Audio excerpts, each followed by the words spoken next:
ఫైనల్గా చిన్నజీయర్ స్వామి గురించి ఒక్క మాటలో చెప్పమంటే మీరు ఏం చెప్తారు? ఆయన శివద్వేషి అయితే కాదండి, ఖచ్చితంగా. ఆయన ఏ ఉద్దేశంతో ఏదన్నారనేది వారిని అడిగి సమాధానం మీరు తీసుకోవాల్సి ఉంటుంది. నేను అందరికీ కూడా ప్రతి పాండితుడికి ఇప్పుడు వాళ్ళందరూ ఇప్పుడు వచ్చినటువంటి దేశంలో ప్రతి పండితుడి వాళ్ళకి సంబంధించి నిలబడేంత అర్హత కూడా నాకు లేదు. వాడి యొక్క పాండిత్యం ఉంది, అబ్బో చాలా గొప్ప గొప్ప వాళ్ళు. నేనేమంటానంటే ఆ గొప్ప గొప్పతనాన్ని మనం యతీశ్వరులని అడిగే విధానంలో అడగాలి కానీ అరే ఉత్తరేని కూడా మా బ్రాహ్మణులు కూడా ఎవరని లేదండి. ఎవరో కొంతమంది ముగ్గురు నలుగురు ఇక అలుపులు ఇక వాళ్ళకి పాండిత్యం తెలిసి ఉండే వాళ్ళు ఎవరు అనరు.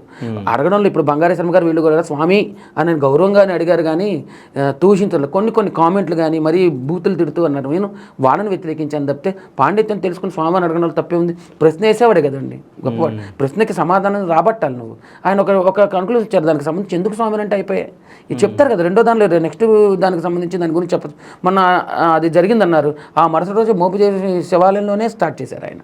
మరి ఇది అడగరే? ఇప్పుడు మీరు అడిగారు కాబట్టి నేను చెప్పాల్సి వచ్చింది. సో అక్కడ తప్పు మాట్లాడినా కాబట్టి ఇక్కడ సమర్థించుకుందామని చేసి ఉండొచ్చు. అది వేరే వాడు చెప్తాడు. ఇప్పుడు ఏది చేసినా కూడా దాన్ని వితండవాదం చేస్తే ఏం చేయలేవు. మామూలుగా కూడా వెళ్ళి ఉండొచ్చు కదా ఆయన. వెళ్ళుంటే వీళ్ళ కోసం మంచి చెప్పాలనుకున్నా అనకుండానే ఉండాలి కదా. అదే యతీశ్వరులకు సంబంధించి మనం ఏమవుతుంది ఏంటనేది ఒక మాటని నానార్థాలు తీసేటువంటి పరిస్థితుల్లో ఉన్నాం మనం. ఎటు మాట అయినా ఇప్పుడు అతడు ఆ నగలను పోగొట్టుకుండా నేను అనుకోవట్లేదు ఒక వర్డ్ ఉంది. అతడు ఆ నగలను పోగొట్టుకుంటాడని నేను అనుకోవట్లేదు. అతడు అని వచ్చింది. అతడు ఆ నగలను పోగొట్టుకుంటాడని నేను అనుకోవట్లేదు. అర్థం మారిపోయింది. అతడు ఆ నగలను పోగొట్టుకుంటాడని నేను అనుకోవట్లేదు. దానిలో పోగొట్టుకోవచ్చు. అతడు ఆ నగలను పోగొట్టుకుంటే నేను అనుకోవట్లేదు, నువ్వు అనుకోవచ్చు కదా. ఇన్ని అర్థాలు ఉన్నాయి చూడండి ఒక్క స్ట్రెస్. కానీ నేను అడిగిన ప్రశ్నలకు మాత్రం అసలు సరైన సమాధానాలు నాకైతే వచ్చినాయని నేను అనుకోను. సో మీరు ఏది అడిగినా చిన్నజీయర్ స్వామిని అడగండి అని చెప్పేసి మీరు చెప్తా ఉన్నారు.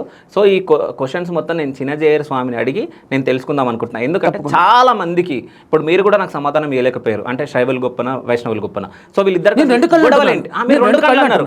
అసలు వీళ్ళకి గొడవలేంది? అసలు దశావతారం మూవీలో అది ఎందుకు, ఆ పాట ఎందుకు వచ్చింది, అసలు ఏంది అనేది నాలాంటి వాళ్ళకి చాలా మంది క్వశ్చన్ లేదండి. ఒక్కొక్క రాజు ఒక్కొక్క రకంగా పరిపాలించారండి. శైవుకు సంబంధించిన రాజు కనుక ఆయన ఆధ్వర్యంలో ఉంటే ఆయనకు సంబంధించినటువంటి వ్యవహారాలు చేశాడు. విష్ణుమూర్తికి సంబంధించిన పాండ్యులు చోళులు ఉన్నారు. ఇవన్నీ మీకు తెలియదు. పాండ్యులు చోళులు ఈ రెండు రకాలు ఉన్నాయి. వీళ్ళు ఒకళ్ళు వైష్ణవత్వానికి సంబంధించి చేశారు, కొంతమంది చోళులకు సంబంధించి అడ్డబొట్టుకు సంబంధించి చేశారు. ఇవన్నీ అంత కన్క్లూజన్గా నేను అడగలేను. నాకు తెలిసినంత వరకు కూడా రాజుల దగ్గర నుంచి జరిగినవి.